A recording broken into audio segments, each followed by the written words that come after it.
अस्सलाम वालेकुम नाज़रीन, जैसा कि आपको मालूम है कि मैं एक वीडियो सीरीज़ बना रहा हूँ जिसमें मैं इस सवाल का जवाब देने की कोशिश कर रहा हूँ कि इंसानों के अंदर अगर आज भी इर्तिक़ा हो रहा है तो उसका साइंसी सबूत क्या है?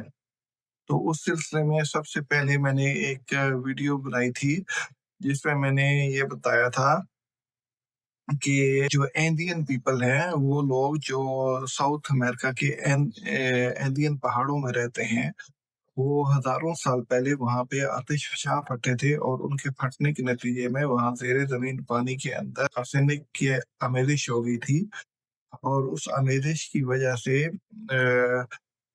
जो है वो सदियों से आर्सेनिक वाला पानी पी रहे हैं। आर्सेनिक बेसिकली ह्यूमन बीइंग के लिए एक पॉइज़न है, लेकिन उनकी बॉडीज़ में ऐसी जेनेटिक चेंजेज़ आ गई हैं जिसके नतीजे में उनकी बॉडी आर्सेनिक को ज़्यादा बेहतर तरीके से आम इंसानों की निस्बत ज़्यादा बेहतर तरीके से प्रोसेस कर सकती है।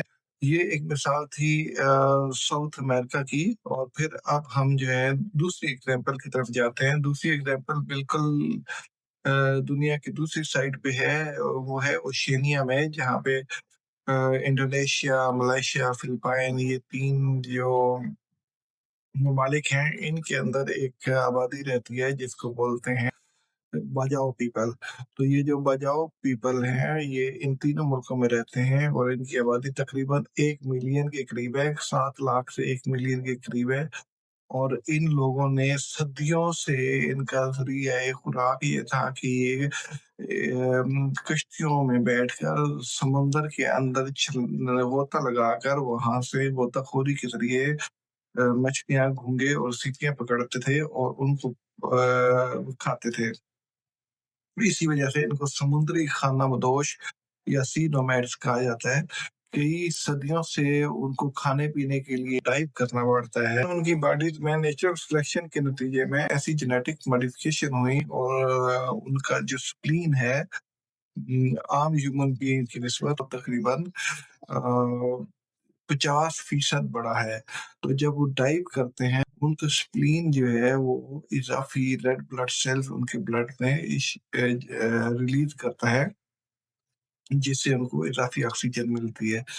और आज मैं आपको बताऊँगा शेर्पा पीपल।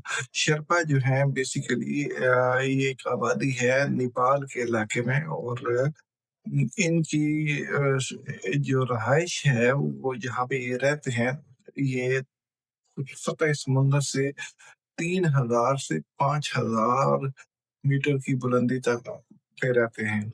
तो ये ऑलरेडी जिस जगह पे रहते हैं और सदियों से वहाँ पे रह रहे हैं, वो बहुत बुलंद है और आपको पता है कि सतह समुंदर से हम जितने ऊपर जाते हैं तो उसी तरीके से एटमॉस्फेयर के अंदर ऑक्सीजन की कमी होती चली जाती है।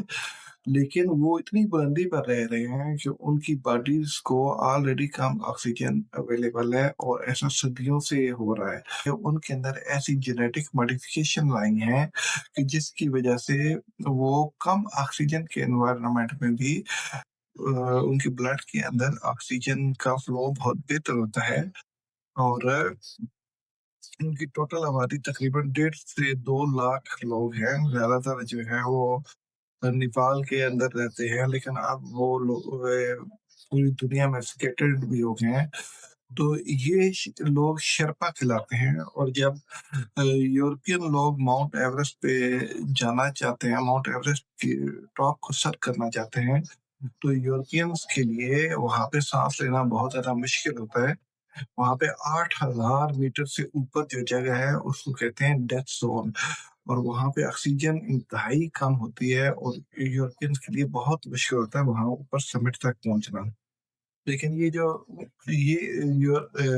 यूरोपियंस इस तरह करते हैं कि अपने साथ शेर्पाज़ को गाइड के तौर पे लेके जाते हैं।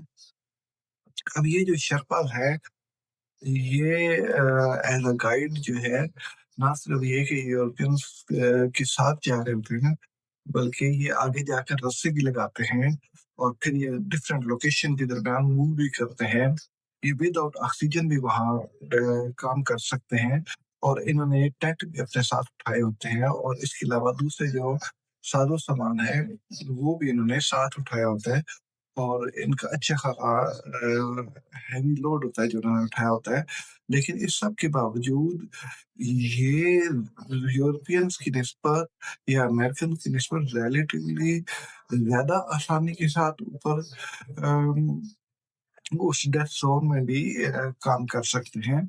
और उसकी वजह ये है कि जेनेटिकली ये इवॉल्व ऐसे हुए हैं कि ये कम ऑक्सीजन वाले माहौल में भी ये ज़िंदा रह सकते हैं। तो अब उसकी मैं कुछ आपको एग्ज़ाम्पल दूँगा, बहुत सारी एग्ज़ाम्पल्स हैं। अभी एक लेटेस्ट एग्ज़ाम्पल कुछ महीने पहले की है, शायद 1 महीना या 2 महीने पहले की है। एक शेर्पा साहब हैं, डावा शेर्पा, मुझे उम्मीद है कि मैं नाम ठीक ले रहा हूँगा। तो डावा शेर्पा जो हैं वो डेथ ज़ोन 8000 मीटर की बुलंदी पे होता है, तो उससे थोड़ी-सी नीचे वाली बुलंदी पे उनको अचानक महसूस हुआ कि जब वो माउंट एवरेस्ट को की समिट को अटेम्प्ट करने की कोशिश में वापस आ रहे थे, तो उनको महसूस हुआ कि उनके हाथ और पाँव जो हैं वो काम नहीं कर रहे। तो वो उसकी वजह ये नहीं थी कि वो उन्होंने गिव अप कर दिया था, उसकी वजह ये थी कि ह्यूमन बॉडी की एक लिमिट्स होती हैं और उतनी हाई एल्टीट्यूड पे वो नहीं कर रहे थे, तो उन्होंने वहाँ पे रेस्ट किया। तो अब रेस्ट करने के बाद वो वहाँ पे एक ग्लेशियर के बर्फानी शिगाफ के अंदर गिर गए और वहाँ पे वो काफ़ी 6 दिन वो डेथ ज़ोन के बिल्कुल करीब, जहाँ पे इंतहाई कम ऑक्सीजन है, वो वहाँ पे फँसे रहे।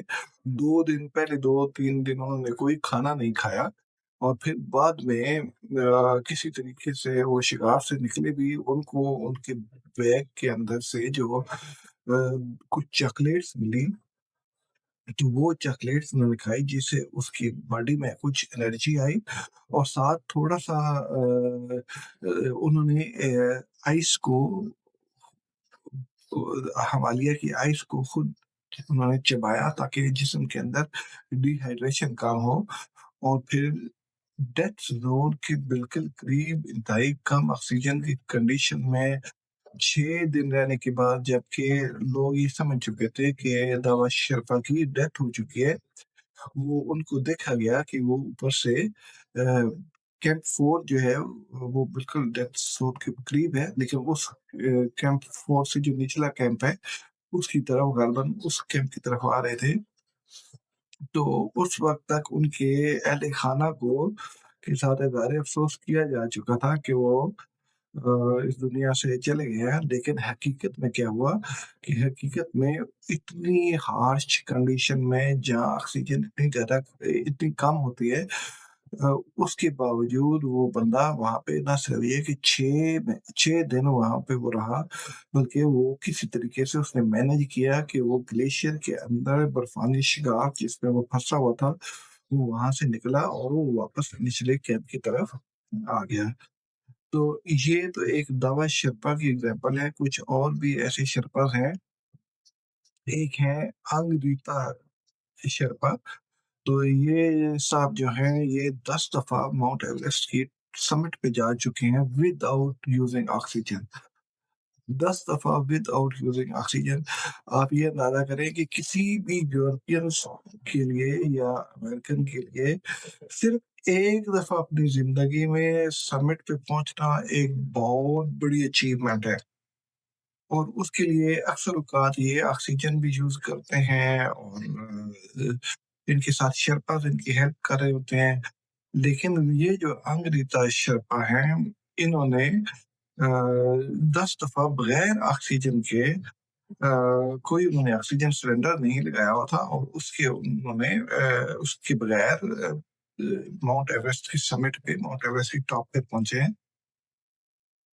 और शेर्पा के लिए ऐसे है कि वो गाइड के तौर पे जाते हैं, वो ऊपर जाके और माउंट एवरेस्ट पे उनको उसको चोटी को सर करने के बाद फिर वापस नीचे आ जाते हैं। फिर कुछ हफ्ते के बाद नए ग्रुप के साथ दोबारा एज़ अ गाइड जाते हैं और अभी जो एक शेर्पा हैं जिनका नाम है कामी रीता शेर्पा, तो ये साहब जो हैं ये 30 दफ़ा माउंट एवरेस्ट की चोटी को सर कर चुके हैं।